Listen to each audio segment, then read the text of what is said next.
Hello everyone, आप सभी का मेरे चैनल पे फिर से स्वागत है। लास्ट वीडियो में हमने जानने की कोशिश की थी फाइनेंशियल मार्केट होता क्या है। उस वीडियो में हमने दो टर्म इंट्रोड्यूस किया था, डिविडेंड और इंटरेस्ट। आज हम इस वीडियो में जानने की कोशिश करेंगे कि इंटरेस्ट और डिविडेंड में क्या डिफरेंस है। ठीक है, सबसे पहले हम जानते हैं कि दोनों में कॉमन क्या है। ठीक है, दोनों में कॉमन क्या है? दोनों में पैसे लगाने पड़ते हैं, इन्वेस्टमेंट, और दोनों में रिटर्न मिलता है। ठीक है, सबसे सिंपल बात। अब डिफरेंस क्या है?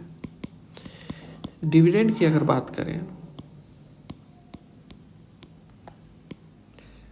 तो डिविडेंड हमें मिलता है किसी कंपनी के शेयर को होल्ड करने के बाद। जो कंपनी हमारे स्टॉक मार्केट में लिस्टेड है एक्सचेंजेस पे, वो अगर आप अपने डीमैट अकाउंट में होल्ड करते हैं और कंपनी अगर प्रॉफिट में जाती है तो कंपनी के जो प्रोमोटर्स हैं वो डिविडेंड अनाउंस करते हैं। वो टोटली उनके ऊपर डिपेंड होता है। ठीक है, तो ये किनको मिलता है? Owner of the company.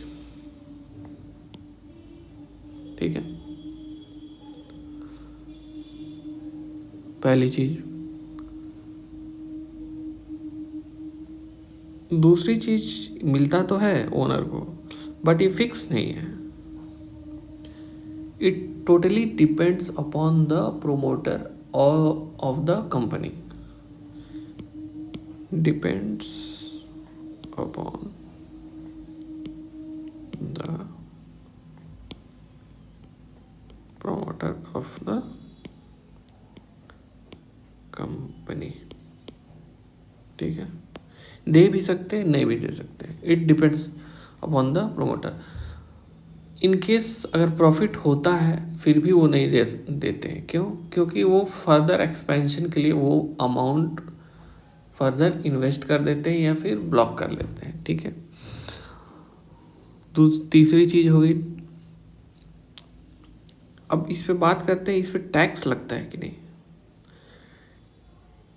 तो जो डिविडेंड हमें मिलता है, एक साल में एक कंपनी 2 बार 3 बार, एक बार या भी नहीं भी दे सकती। ठीक है, तो अकॉर्डिंग टू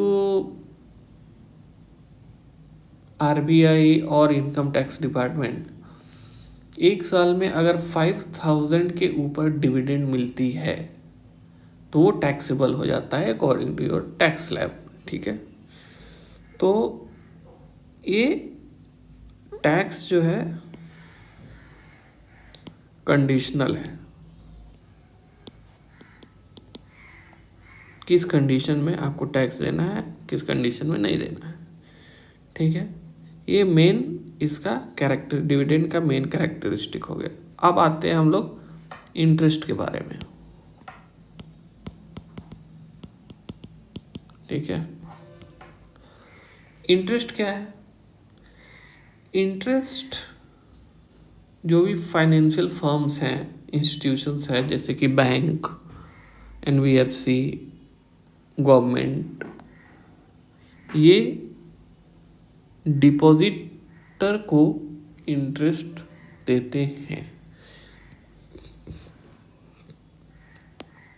ठीक है, जैसे कि कोई भी इंडिविजुअल है, वो अपने पैसे को बैंक में डिपॉजिट करने गया तो उसे एक रिसिप्ट मिलेगी कि आपका अमाउंट 5 साल के लिए ब्लॉक हो जाएगा और इन रिटर्न आपको फिक्स्ड रेट ऑफ इंटरेस्ट मिलेगा। इसमें क्या होता है? Fixed rate of interest. और इसमें ध्यान देने वाली ये बात है कि जो इंटरेस्ट रेट फिक्स हो गया वो फिर चेंज नहीं होगा, ठीक है। 5 साल तक वो इंटरेस्ट रेट आपको मिलना ही मिलना है। अगर 1 साल बाद इंटरेस्ट रेट घट जाता है, से अगर अभी 6% है 5% हो जाता है नेक्स्ट ईयर, तो आपको इम्पैक्ट नहीं करेगा। जो न्यू एफडी करेंगे या फिर डिपॉजिट करेंगे उनको फिर 5% में, आपको केवल आपको जो पेपर में लिख के मिल गया कि हाँ आपको 6% का इंटरेस्ट मिलेगा, वो मिलेगा। तो ये फिक्स्ड रेट ऑफ इंटरेस्ट है, नो चेंज। आपका इंटरेस्ट रेट चेंज नहीं होगा। एक बार आपको रिसिप्ट मिल गई कि हाँ आपको इतना पैसे मिलेंगे, रेट ऑफ इंटरेस्ट मिलेगा, वो फिक्स हो गया, ठीक है। आप इसे क्लेम कर सकते हो। डिविडेंड के केस में आप डिविडेंड क्लेम नहीं कर सकते, it's totally depend upon the promoter of the company. But इसमें आप क्लेम कर सकते हो इन केस अगर बैंक या फिर एनबीएफसी रिफ्यूज़ करते हैं कि नहीं हम नहीं देंगे, या फिर कुछ भी इस टाइप का अगर केस बनता है तो यू कैन क्लेम,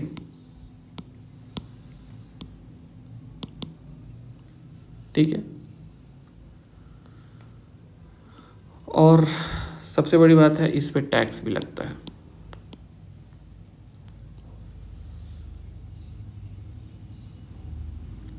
टैक्स इसमें लगता है ऑन प्रॉफिट, ठीक है। तो आज हमने ये समझा कि डिविडेंड इंटरेस्ट क्या होता है, दोनों में क्या डिफरेंस है, और फिर मिलते हैं नेक्स्ट वीडियो में कुछ और टेक्निकल टर्म के साथ। Thank you.